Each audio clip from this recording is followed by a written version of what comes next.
தாய்மொழியாம் அன்னை தமிழை வணங்கி அனைவருக்கும் என் முதல்கண் வணக்கத்தை தெரிவித்துக் கொள்கிறேன்.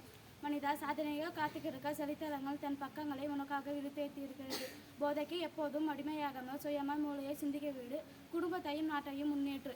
நான் இப்பொழுது போதையற்ற நாடு என்ற தலைப்பில் பேசப்போகிறேன். உலக நாடுகள் எதிர்கொள்ளும் முக்கிய பிரச்சனை போதை பழக்கத்திற்கு அடிமையாவதாகும். வயது வரம்பு இன்று சமுதாயத்தில் போதைப் பொருள் வேறொன்று உள்ளது. மனிதர்களை மிருகங்களாக்கி அவர்களை தவறான வழியில் இட்டு செல்வது போதைப் பொருள் வேறொன்று உள்ளது. புகையிலை, கஞ்சா, பான் மசாலா, கூலி போன்ற மனித இனத்தை அழிக்கும் போதைப் பொருட்கள் பல. இன்று நல்ல நாட்டின் வளர்ச்சிக்கு சவாலாக இருப்பது போதைப் பொருளாகும்.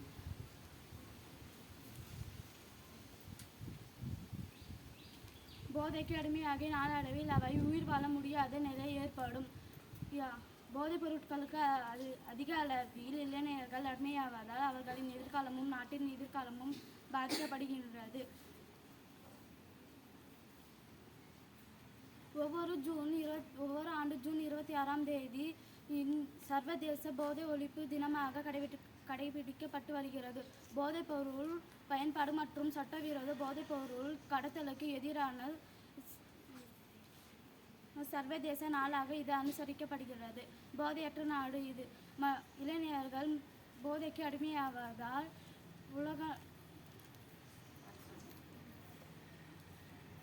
இன்றைய மாணவர் வருங்கால பாரதத்தின் தூண்கள். என் வாய்ப்பத்தை அனைவருக்கும் நன்றி.